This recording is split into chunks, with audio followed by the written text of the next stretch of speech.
In addition, if you've ever wondered just how deep the bond between Kate Middleton and Queen Elizabeth II really went, well, Princess Anne may have just dropped the biggest clue yet. In a moment that surprised even the most seasoned royal watchers, Anne casually revealed something that had been kept under wraps for years, a quiet, private wish from the Queen herself. It wasn't about a title, it wasn't about a role, it was about something far more personal, her most cherished jewels, and they weren't meant for just anyone, they were meant for Kate. Now to be clear, these aren't the typical royal accessories that get passed around for big events. We're talking about pieces from Queen Elizabeth's personal collection, stuff that was never meant to be shared with the public or held in trust for the crown like the crown jewels are. These were her favorite items she wore on special occasions, gifts from kings and queens past, things with deep emotional value, and now they belong to Kate. One of the most iconic pieces in that secret inheritance? The Cartier Halo tiara. It's the same piece Kate wore on her wedding day. You might remember how its delicate scroll design perfectly framed her veil, giving off that fairy tale vibe that melted headlines around the world. But here's the twist, most people assumed it was just a loan for the big day. Turns out, it wasn't just a fashion decision.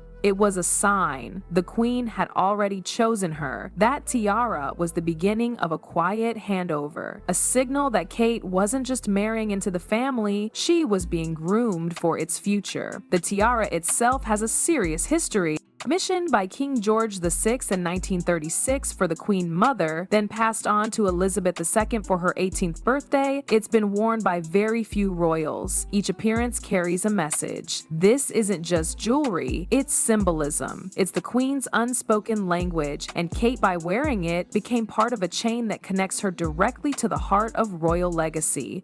But that's just the beginning. The inheritance also includes the jaw-dropping Nizam of Hyderabad necklace. This isn't your average diamond piece. It's one of the most expensive and intricate in royal hands, valued at over $60 million. It was a wedding gift to Queen Elizabeth in 1947, and it's so lavish that it looks more like a museum piece than something you'd wear. Yet Kate has, not once but multiple times at state receptions and formal events, and each time she's carried it with this calm elegance that makes it feel both regal and current, like she was born to wear it. What makes all this even more fascinating is that none of it was publicly announced. There was no grand ceremony, no press release, it was all done behind the scenes, which makes Princess Anne's slip-up or calculated reveal all the more significant. Why say something now? That's where things get interesting. With King Charles officially on the throne and the monarchy shifting into a new era, this kind of quiet endorsement from Anne, one of the most respected and no-nonsense royals, says a lot. She's always been loyal to her mother's legacy, so if she's openly confirming that the Queen made a special arrangement for Kate, it means something.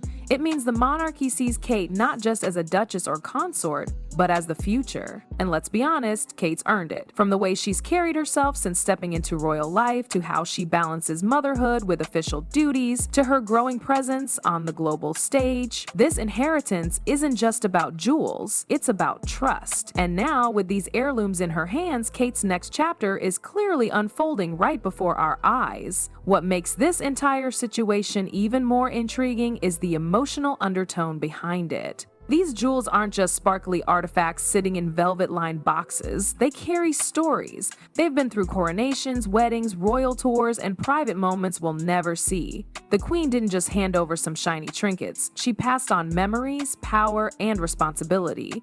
And in Kate, she saw someone who would treat them with the reverence they deserved. Let's talk about the Graffille chandelier earrings for a second. Most people don't know the full backstory, but these earrings were originally a gift to the Queen Mother in the 940s from Dame Margaret Greville, a British society figure with deep royal connections. The design is bold yet elegant, with a mix of cuts, half moon, trapeze, emeralds, all stacked in a way that creates movement and sparkle without being loud. Queen Elizabeth wore them often, especially during major diplomatic events, and so when Kate wore them to the Crown Prince of Jordan's wedding in 2023, it was more than a style choice. It was a message. She wasn't borrowing them anymore. She owned the moment. What's wild is how naturally Kate seems to step into these symbolic roles. Nothing about her presentation feels forced or performative. When she's wearing these pieces, she doesn't look like someone playing dress up. She looks like someone who belongs, like the jewels were made for her. And maybe that's exactly what Queen Elizabeth saw all those years ago, a woman who could carry the monarchy forward without losing touch with the values that built it. Beyond the glitz, this move has serious strategic weight. The monarchy knows it's in a delicate transition, with Charles on the throne and public opinion shifting in every direction.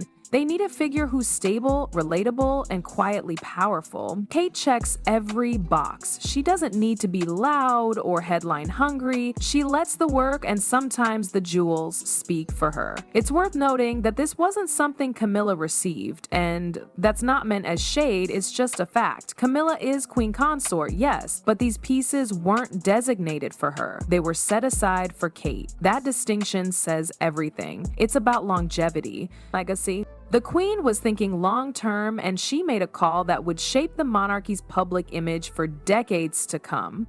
Also, can we take a second to appreciate just how perfectly this lines up with Kate's own evolution? In the beginning, people saw her as weighty Katie, a commoner dating a prince. Fast forward to now, she's a global figure, a mother of future kings, and someone with real influence both inside and outside the palace. She's led campaigns on mental health, early childhood education, and has shown that she's not just here to smile and wave. Giving her these jewels is like giving her the keys to the family legacy, and Princess Anne being the one to let this all out, that's no accident. Anne doesn't talk unless she means it. She's known for being blunt, focused, and fiercely loyal to the crown. If she wanted this information out there, it's because the timing felt right. It's her subtle way of saying, this is what our mother wanted, and we stand behind it. Everything about this moment is layered. The jewelry is beautiful, yes, but the real story lies in what it represents. Continuity, trust, and a passing of the torch that happened quietly, gracefully, and with meaning. Public reaction to Kate's quiet inheritance has been nothing short of electric. Every time she steps out wearing one of those historic pieces, the buzz online is instant. Fashion blogs light up.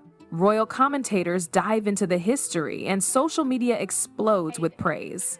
But beyond the aesthetics, there's a growing awareness that these appearances aren't just photo ops. They're calculated signals from within the royal institution. Every diamond, every tiara, every necklace is a chapter in a bigger narrative being written around Kate's role in the monarchy's future. And honestly, it's working. There's a level of public trust and affection for Kate that's rare in royal circles. She struck a balance that few have managed, polished but approachable, regal but warm. When she's seen at state banquets wearing the Nizam of Hyderabad necklace, it doesn't come off as flaunting wealth. It feels like a respectful nod to tradition, a continuation of something sacred. That's not easy to pull off in today's world where excess and privilege are often met with skepticism. The queen clearly understood this. She didn't choose Kate as the next custodian of her personal treasures just because she looked good in a tiara. It was about values, poise, discipline, the ability to understand when to be visible and when to step back.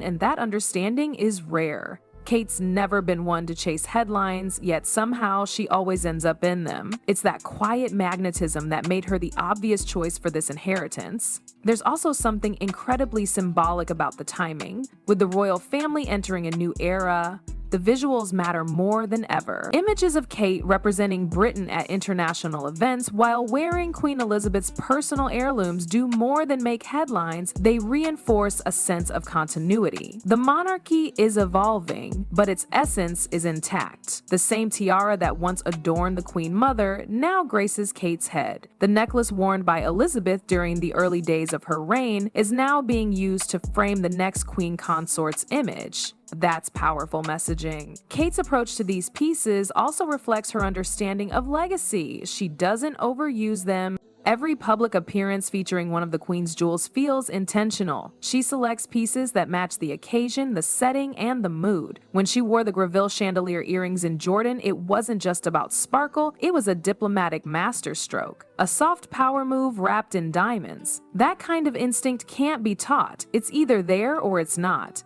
And while we're talking about legacy, it's hard not to think about the generations that follow. Princess Charlotte is growing up watching her mother navigate royal life with grace and purpose. One day, she may wear these same pieces. She'll know they passed through her great-grandmother's hands, then her mother's, and finally her own. That continuity isn't just beautiful, it's stabilizing. It gives the royal family a sense of grounding, a tether to the past that helps it move into the future. The real genius behind this entire story is how silent it was.